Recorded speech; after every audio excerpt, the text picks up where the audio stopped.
Bonjour à toutes et à tous. Déjà, merci de nous donner l'opportunité de présenter notre série Coma. Moi, c'est Victor Gautreau, je suis auteur, réalisateur et dessinateur de bande dessinée aussi. Et je suis Quentin Métro, aussi auteur-réalisateur et des fois acteur, ça dépend du sens du vent.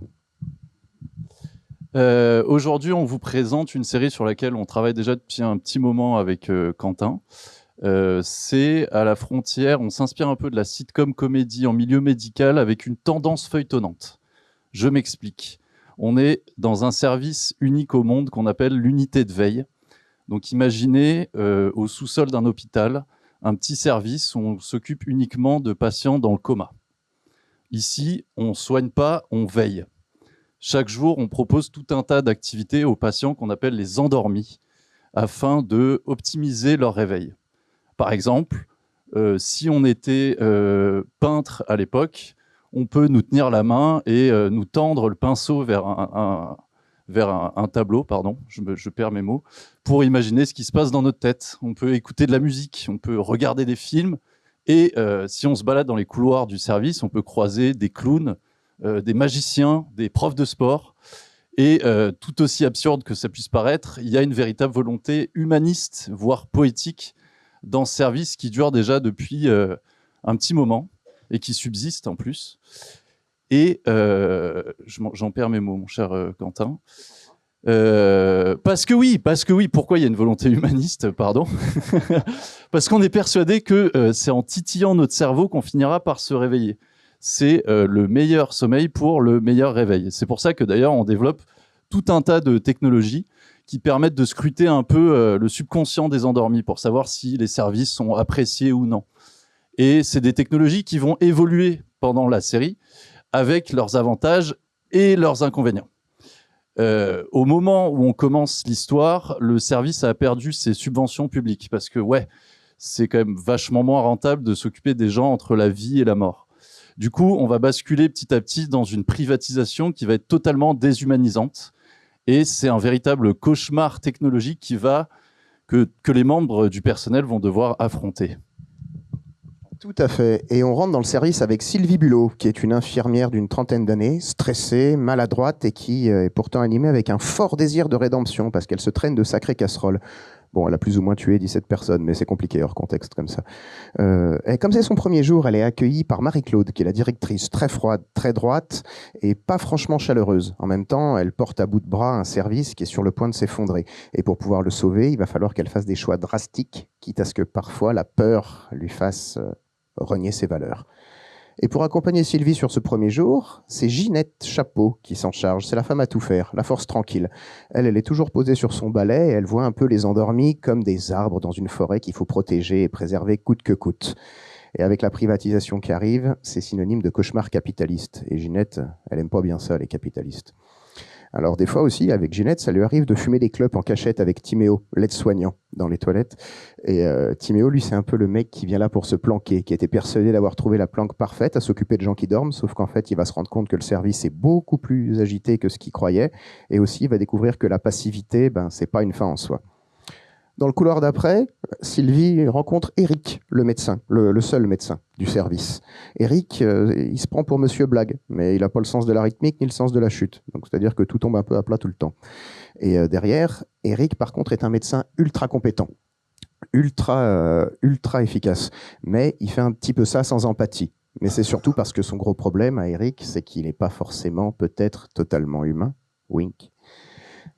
Et ensuite, au fond, dans un placard, là, tout là-bas, on a Cyril. Cyril, lui, c'est le responsable informatique. C'est-à-dire que la vie l'a mis un peu à l'écart, la vie l'a un petit peu vexé, et il bidouille toujours des trucs dans son coin, Cyril. On ne sait pas trop ce qu'il fait, on se demande même si on en a quelque chose à foutre. Mais, mine de rien, toutes ces inventions, au fur et à mesure, vont lui permettre de prendre une place de plus en plus majeure dans l'équipe.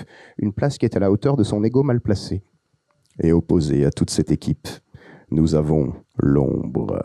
Le G-Man, que vous pouvez traduire par l'homme du gouvernement. Costume beige, mallette en cuir, qui dit rien, et qui est toujours là à noter les choses. Lui, c'est le visage de la privatisation, c'est le visage de la rationalisation, c'est le visage de la logique froide, implacable, et qui, lui, est là pour changer, remplacer et tirer un trait sur le gaspillage. Et aussi, forcément, sur le côté humain de nos personnages. Et donc, tous ces personnages, aussi incompatibles qu'ils soient, vont forcément devoir apprendre à faire équipe. Et chaque épisode est construit avec un cas particulier d'un comateux qui sera forcément le parallèle avec les failles intérieures que vivent nos personnages. Oui, donc on est sur un rapport très humain à la situation. Nous, on s'inspire de sitcoms chorales un peu à la Working Girls et Scrubs, avec des personnages atypiques, des personnalités un peu extravagantes dans un univers défini. On veut aussi aborder des thématiques un peu plus profondes, un peu plus lourdes, un peu à la manière de The Good Place, où on va parler de la vie après la mort, on va parler de religion, etc. etc. Excusez-moi, je suis stressé, vous êtes trop nombreux là. J'ai pas l'habitude. Oui, chaque épisode, comme disait Quentin, on va découvrir un patient différent, un comateux différent, avec des particularités différentes. Il y en a qui font semblant. Il y en a qui sont là volontairement. Il y en a qui rient tout seuls. On ne sait pas pourquoi. On se demande ce qui se passe dans leur tête. Il y en a qui vont se réveiller, d'autres non. Et le style de l'épisode va être amené à changer en fonction des intrigues et du coup des patients. Un peu à la manière de Community, on va se retrouver avec des épisodes policiers, des épisodes d'horreur, des épisodes dramatiques, mais toujours avec un rythme de comédie et un ton de satire sociale.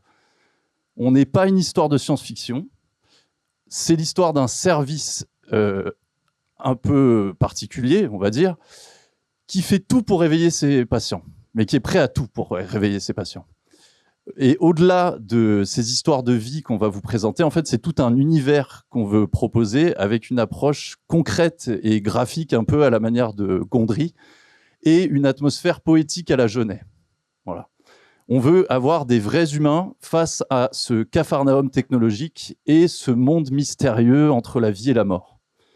Et on veut créer un service réaliste et palpable pour que le spectateur puisse se projeter et qu'il y croit, et qu'on puisse l'inviter dans ce voyage absurde et poétique, profond, fait de capteurs, d'écrans et de petites attentions. C'était très bien. Et donc on veut raconter cette série parce que le monde de la santé, le milieu médical est en train de vivre une crise sans précédent. On essaye de rationaliser des choses qui ne doivent pas l'être. On essaye de poser un modèle de rentabilité entrepreneuriale sur un système qui ne doit pas l'être, qui est gratuit et qui doit le rester. J'ai pas mal écumé les hôpitaux quand j'étais gamin et après une vingtaine d'opérations, j'ai quand même un peu vu le quotidien de ces gens-là, les soignants, et c'est de eux dont on a envie de parler parce que c'est eux qui sont en première ligne et c'est eux qui vont rester en première ligne, peu importe ce qu'on leur met dans la gueule. Et dans la série, on a choisi d'axer la plus grosse menace de nos héros sur l'intelligence artificielle et le remplacement par l'IA. Parce que là, on est en train de vivre, je pense, la même révolution technologique qu'ont vécu les gens à l'époque avec l'invention de la machine à vapeur. Donc il va falloir qu'on parle de ce golem qu'on est tous en train de créer main dans la main collectivement avec le sourire, parce qu'aujourd'hui, on peut cohabiter avec des outils qui augmentent notre efficacité, qui optimisent notre temps de travail et notre énergie, mais qui sont aussi capables de faire le travail de 4 personnes en 30 secondes. Où s'arrête l'utilité, où commence l'opulence. Voilà, ça c'est un sujet assez important qu'on veut aborder là-dessus. Et encore une fois, même si on parle de sujets difficiles et tendus, on est sur une comédie, d'accord ? Et on a besoin de dédramatiser, de ridiculiser les sujets les plus importants pour pouvoir les combattre et les comprendre.